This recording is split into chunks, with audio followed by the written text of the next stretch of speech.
Har'a fundamental of database wajjin ilaalla. Fundamental of database kana kitaabota dabalataa yoo barbaadan kun isaan kanarraa dubbisuu ni dandeessan jechuudha. Ni dandeessu. Isa kana itti fayyadamuu ni dandeessu. Egaa database bu'uura jechuudha. Bu'uura tokko tokko ni ilaalla. Akkuma deemnuun database maaliif barbaachise? Konseptiin database maali kan jedhu tokko tokkoon ilaalatii deemne jechuudha. Database achi keessaa kaa jechuun nuti arginu keessaa inni jalqabaa tokko daataadha. Daata jechuun maal jechuudha? Akkasuma immoo information jechuun maal jechuudha? Kan jedhu wajjin ilaalla. Data jechuun collection of raw fact kana jechuun wanti kamuu daataadha yoo jennu fakkeenyaaf amma kitaaba tokko fudhanne kitaabni sun daataadha. Maqaan nama tokkoo fudhanne maqaan nama sanaa daataadha. Qabxii barattoota tokkoo yookiin immoo barataa tokkoo osoo fudhannee qabxiin barataa sanaa daataadha. Ilaala. Daataan informationii mataasaa qabaachuu dhabuu danda'a. Hiika qabaachuu ni danda'a. Raw factidha garuu. Any raw fact. Daataan audio ta'uu danda'a.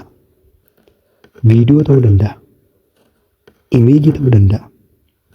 Tekstii ta'uu danda'a. Inni isaan kanneen kana hundaanuu daataa jennaan. Ifa waa'ee daataa irratti gaafa yoo qabaattan komentii irratti kaa'uu ni dandeessu jechuudha. Waan ifa isiniin taane. Inni lammaffaa irratti immoo ilaallu information. Jalqaba sadiitti baddaa kana. Data is a collection of raw facts. In turn, information is processed data in the form that is meaningful to user. Lala. Information ini data irraa argama. Data information lala. Daataan information malee jiraachuu ni danda'a. Garuu information daataan ala jiraachuu hin danda'u. Information yoo daataan hin jiraanne qabaachuu hin dandeenyu. Inni biraa immoo maal jenne daataan raw factidha jenne. Meaning useridha yookiin immoo meaning mataa isaan qabu jechuu akkanumaa galatti. Kan qabu garuu raw factidha. Raw factidha. Processed hin taane jechuudha. Inni kun immoo processed data. Information is what? Data. Information is data. But what kind of data? Information mataa namti isaatu daataadha. Garuu immoo data akkamiiti? Data processed ta'edha. Data processed yoo jennu data meaning wayii yookiin immoo ergaa wayii kan dabarsu jechuudha. Information data ergaa dabarsu jechuudha. Information jennaan processed data. It is meaningful to user. Namni tokko information sana dubbisee yookiin immoo dhageeffatee yookiin ilaalee maal gochuu danda'a jechuudha. Ergaa wayii yoo userii sanaa dabarsuu danda'e inni sun informationii jennaan. Itti deemina. Jecha daataa jiru kana keessatti raw fact kan jedhu kan arganna. Raw fact kan jedhu kun immoo maal ibsaa kan jedhu kun wajjin ilaalla. The word raw indicates that the fact have not yet been processed to reveal their meaning. Lala. Jechi raw jiru kun maal agarsiisa? Yaa dhugaa yookiin immoo wanti jiru sun ammatti meaning wayii agarsiisuu hin danda'u. Maaliif processed hin taane waan ta'eef jechuudha. Processed hin taane waan ta'eef meaning mataasaa dabarsuu yookiin immoo reveal gochuu show gochuu hin danda'u jira. Show gochuu hin danda'u isa san agarsiisa jechuudha. Raw kan jennu sun jecha raw jiru sun. Mostly data represent what? Recordable facts help in producing information which is based on fact. Lala. Wanni biraa. Irra caalatti data maal bakka bu'aa? Recordable factidha. Yookiin immoo ragaa galmeeffamuu danda'u jechuudha. Dhugaa galmeeffamuu danda'u. Dhugaan galmeeffamuu danda'u daataadha. Information produced kan irraa ta'uudha immoo jedhala. Yookiin immoo information extract irraa gochuuf kan itti fayyadamnu daataadha. Daataan mataa isaatiin immoo maal jennu? It is collection of raw fact. Raw fact jechuun immoo maal jechuudha jenne kun as keessatti ibsine jirra. Ifaa. Ayyee. Kan itti aanu in order to process data and to obtain information. Ilaalaa data keenya ilaalaa dursa maal jenne informationiin data irraa argamaa jenne. Informationiin data malee jiraachuu hin danda'u jenne. Garuu daataan informationiin ala jiraachuu ni danda'a. Informationiin ala jiraachuu ni danda'a. Daataan maal jenne recordable factidha jennee jirra. Amma kaa daataa kana extract goonee informationii argachuudhaaf daataa extract goonee informationii argachuudhaaf dursa daataan keenya sun maal ta'uu qaba? Daataan keenya sun maal ta'uu qaba kan jedhu keessa tokko daataan keenya sun jalqaba organize ta'uu qaba jedha. Qindaa'uu qaba jedha. Structured immoo ta'uu qaba.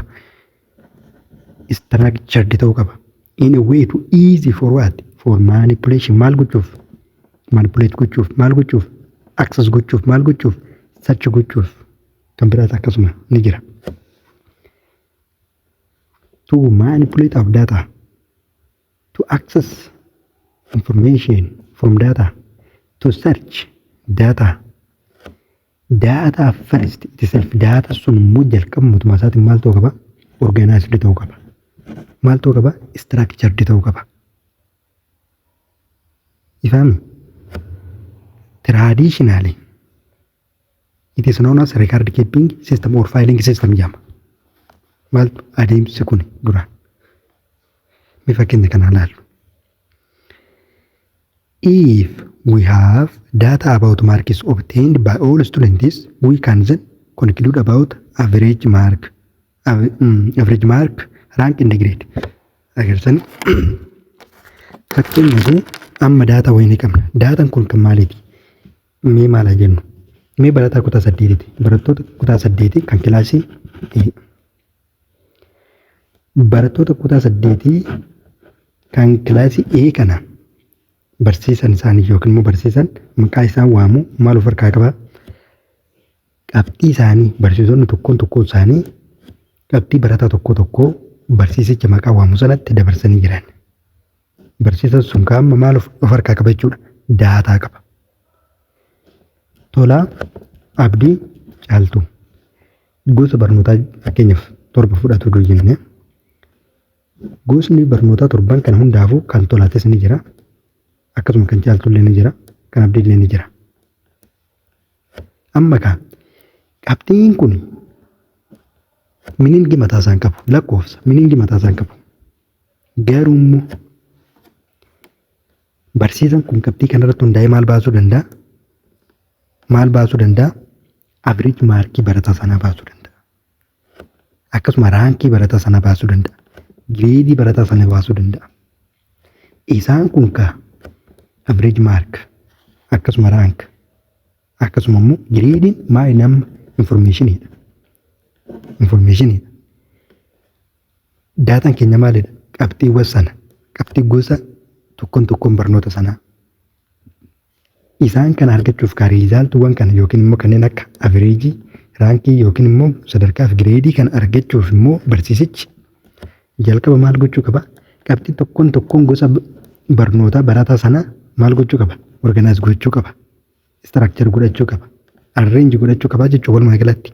Arga isa kana hundaa haala mijeeffate booda wantoota barbaadu kan argata. Wantoonni inni dhumarratti argate kun information jedhamu kan jalqaba qabu sun immoo maal inni daataa jedhamu. Fahmi? Ayyee. Kadittaan. Each and every sector in the world such as sektarri kamu sektara barnootaa fudhadhu, sektara fayyaa fudhadhu, indaastirii fudhadhu, koomershaal fudhadhu, gaavarnamenti nanni gaavarnamenti isaan kun hunduu maal qabu? Riikaardii kiipingi siistamii ni qabu yookiin immoo tooftaa itti fayyadamanii daataa isaanii sana ittiin eegan ni qabu. Siistama ittiin daataa isaanii eegan ni qabu. Hundumti isaanii. Amma laala jalqaba mata dureen keenya maali? Waa'ee amma kan laalaa jiru waa'ee daataa fi informationiiti. Garuu bu'uurri keenya waa'ee maaliiti? Data fundamental database managementidha. daatabees maanaajimentiitti deemaa jirra. Seektarri kamuu siistama yookiin immoo tooftaa ittiin infoormeeshinii isaanii ittiin eeguu ni qaba.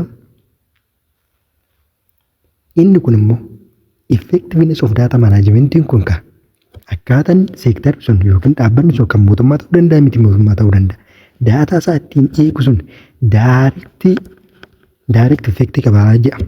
Direct effect maa irratti the success of institution yookiin immoo milkaa'insa dhaabbatichaa sana irratti direct effect yookiin immoo direct proportion jechuudha. Direct proportion.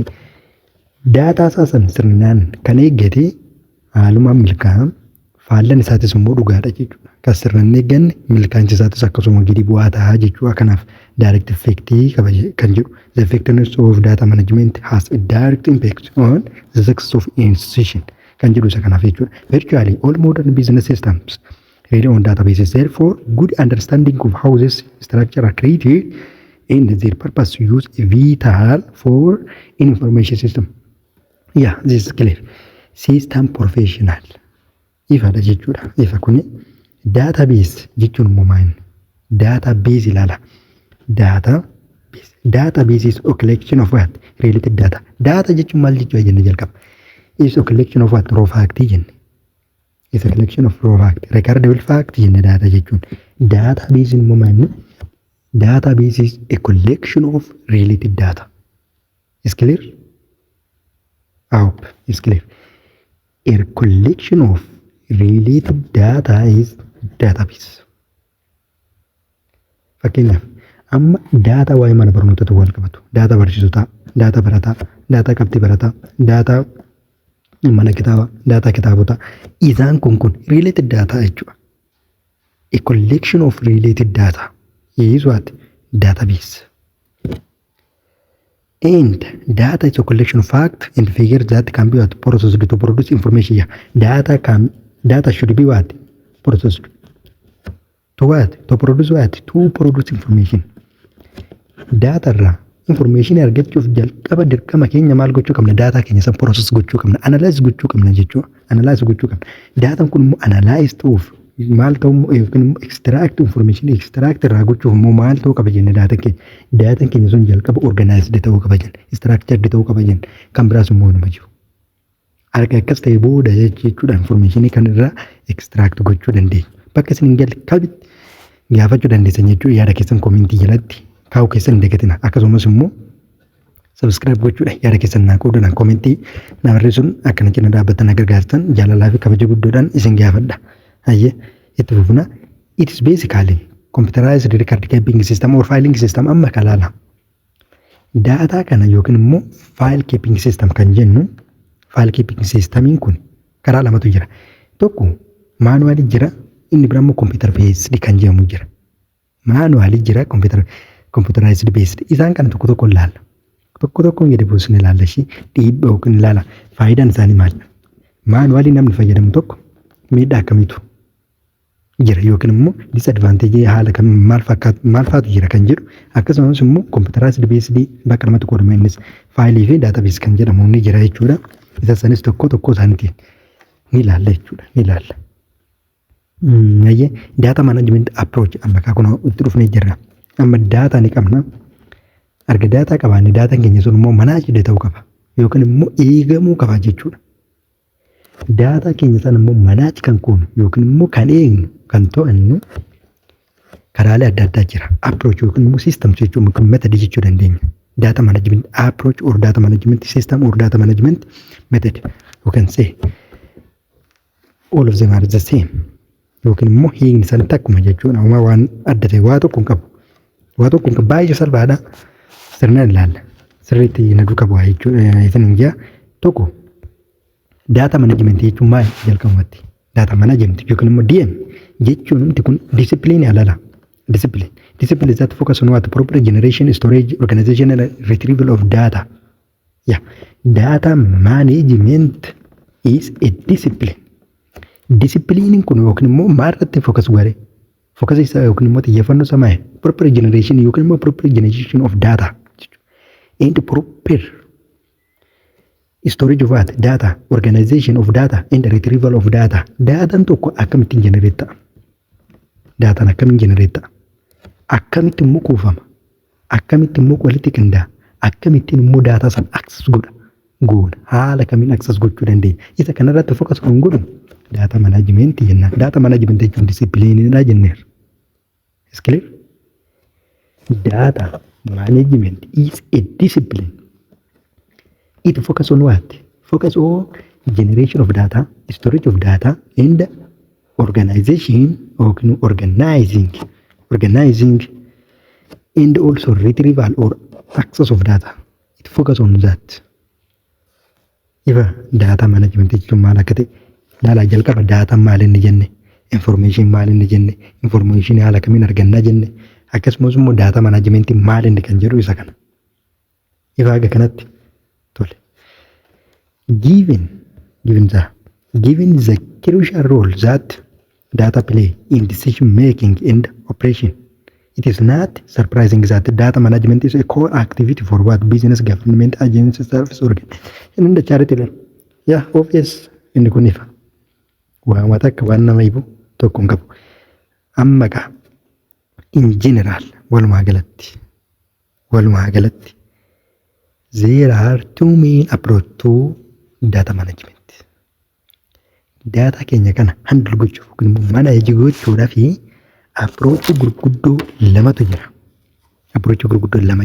Tokko manual approach jennaan MA. The second one is computerized approach CA.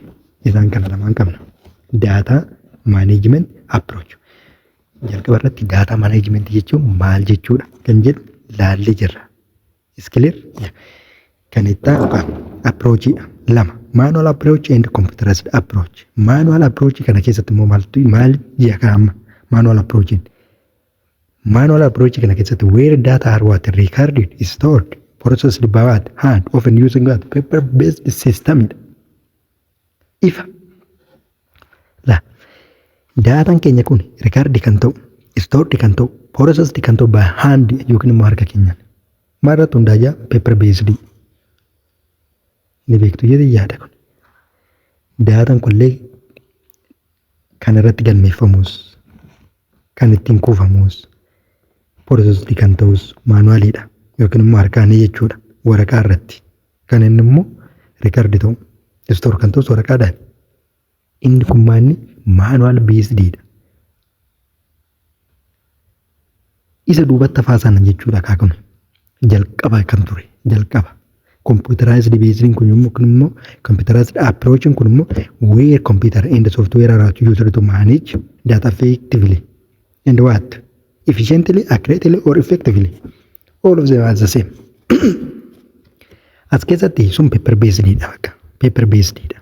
Harkaan yookiin immoo waraqaa irratti harkaan. Inni isa kana keessatti immoo maaltu dhufe kompiitaraa fi software fayyadamuun dhufe. Computerized based akkuma maqaan isaatu ibsutti. As the name indicate. Okay. Computerized based numtu kun immoo bakka lamatti qoodama. File based and database system jenna. File based system and database system. File based system. And the second one is that database system jenna. File based system, database system. File based system which store data in a separate file for each application. Amma kan inni kun immoo maal jedhani? Application tokkoof maaltu barbaachisa? Faayila tokko. Applicationoota amma 5 qabda dooteetii faayila 5 barbaadda jechuudha. Faayila adda addaa 5. File based kana keessatti. Inni kun immoo database kun immoo maal jedhan? Which integrate data into a unified structure managed by a database management system. Amma kun integrate walitti bu'e. Laala wanni hubachuu qabdan jalqabuma jenne dhaabbileen mootummaas ta'e miti mootummaa record keeping system ni qabu yookiin immoo approach ni qabu jenne jalqabuma yookiin immoo baruma duratti irraa ka'e maanuwaalii ture. Maanuwaalii kana overcome gochuudhaan maaltu dhufe file based system maaliif kompiitaraa fi software fayyadamuun dhufe. File based system kan. File based system kun immoo yeroo dhufu application tokkoof faayila tokko barbaada. Appilikeeshinii dhibba moo qabaate namni tokko faayila adda addaa dhibba. Inni kun immoo miidhaa mataa isaa hordofsiisa yookiin immoo diisadivaanteejii yookiin diroobaakii yookiin hanqina kan jennu jechuudha. Hanqina isaati. Hanqina kana immoo overcome gochuuf immoo maaltu dhufe daatabees system kan jedhamu kanan dhufe. Daatabees systemiin kun maal godhaa? Gana waan adda addaa 15 gana walitti funaanaan ooltu. Integrate kan godhu system walitti hidhuu jechuudha bakka. Isa kan handle kan godhutu ufee jechuudha. Isa kana ni ilaalla. Tokkoon isaanii drawback file based system maayinni drawback immoo manual approach maayinni kan jedhu wajjin ilaalla. Jechuudha. Data management approach isaan keessa tokko manual approach kun maal akka ta'e walumaasitti gadi fageenyaan ibseeti kan inni jiru jechuudha. In manual approach kana keessatti maaltu jira? Data storage and retrieval follow traditional method of information handling where paper document and index card are used to record and organize data. Argite? Ifa. All storage and retrieval tasks are carried out manually by human labor. Harkaan kun ifa waan ta'eef jechuudha. Ammallee itti fayyadamaa waan jirruuf. Ammallee itti fayyadamaa jirra isa kana. Garuu waan nama gaddisiisu addunyaan keessa jiru kun akka baay'ee duubatti hafaatti kan isin haasoftu inuma akka dagatameetti garuu immoo amma itti fayyadamaa jirra. Kun hanqina keenya jechuudha. Hanqina keenyadha. An organization maintain separate file for each event, activity, or object to store relevant information. Yeah. Lala. Eventi tokkoof. Nama fakkeenya waliigaltee wayii nama wajjin taasifatti. Waliigaltee waanuma fedhame haa ta'u. Waliigaltee sana waraqaa wayii barreessitee kaa'atta jechuudha. Eventiidha. Activity wayiiti fedha ta'u. Object wayiiti.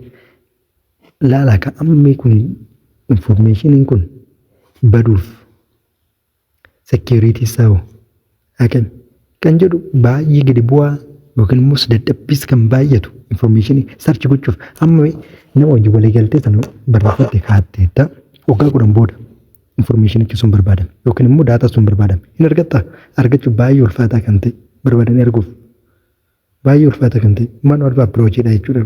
Hanqina isaati. Hanqina isaa isa jabaa jechuudha. Isaan keessaa tokko. The file is labeled and kept in one or more sensitive information. When data are needed, the user must search for a correct cabinet, then locate the appropriate. Kan talaala kun.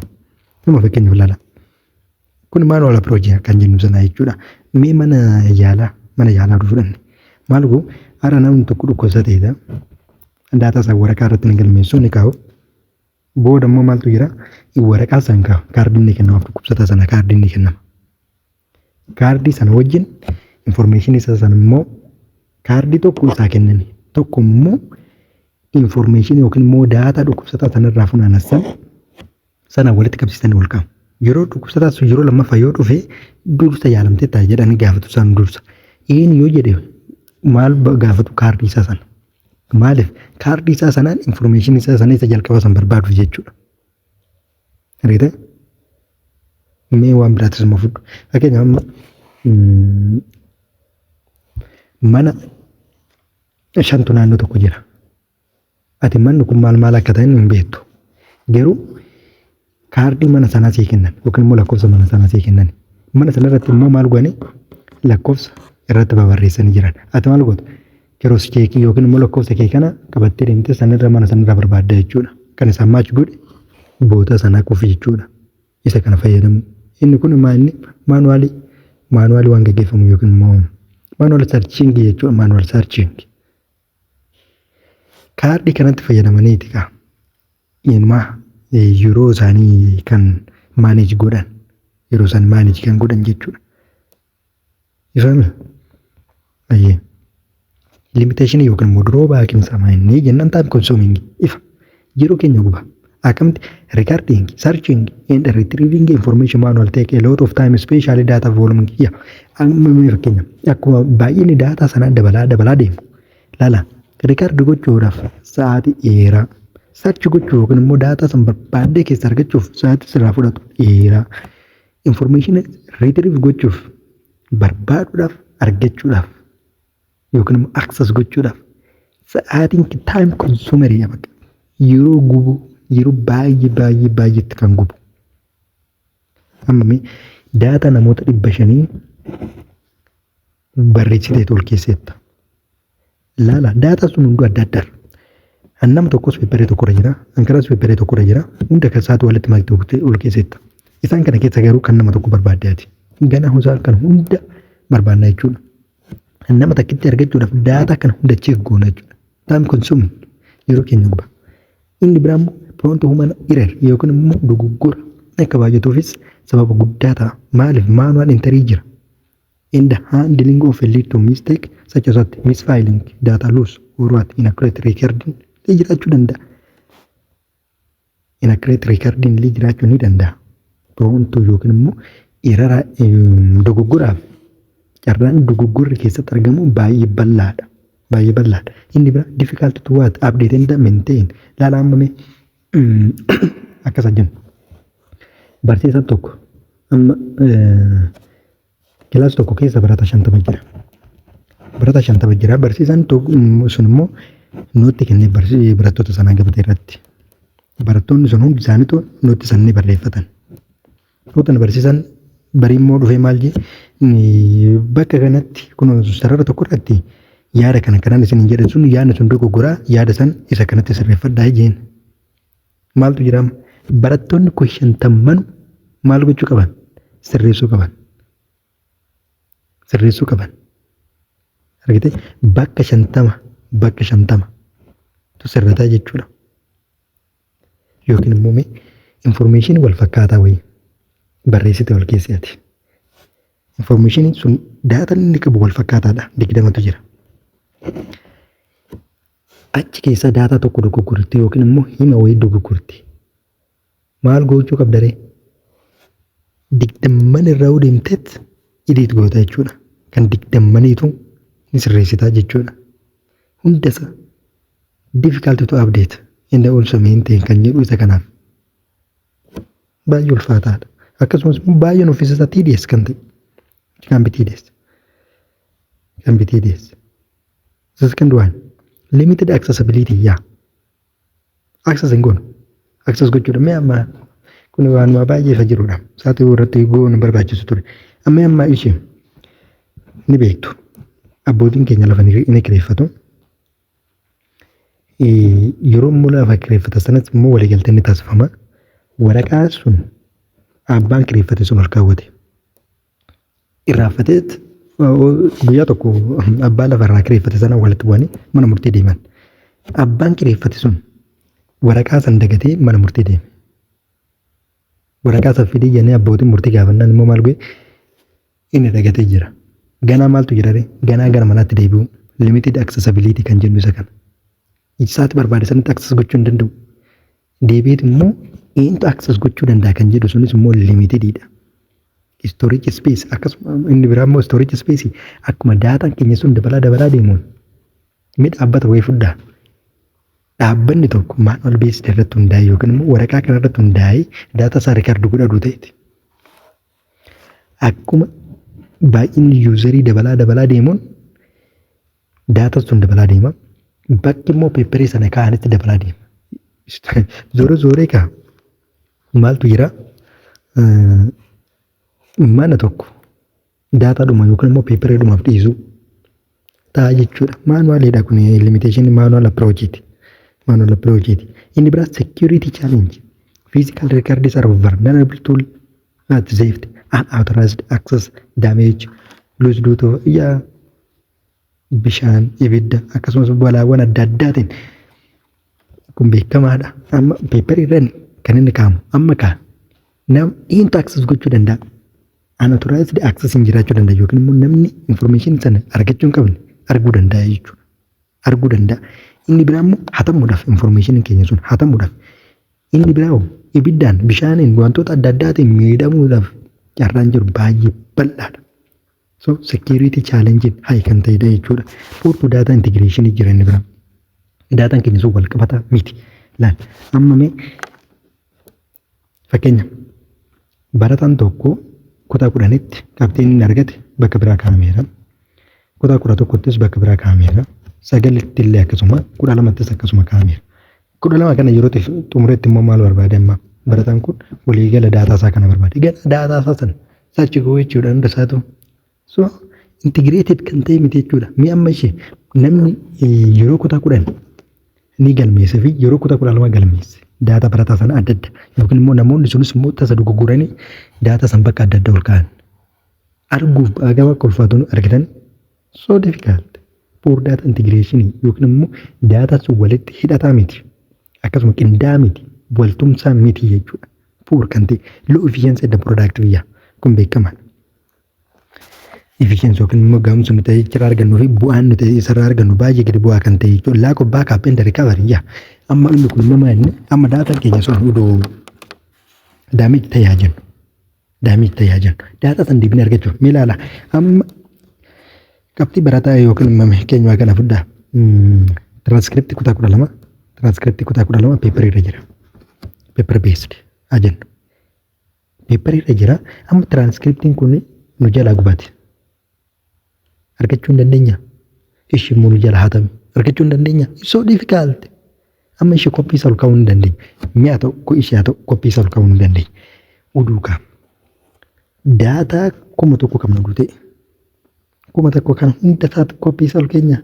It's so difficult. So tedious baay'ee ulfaataa fi akkasuma jibbisiisaa nuffisiisaa kan ta'e jechuudha.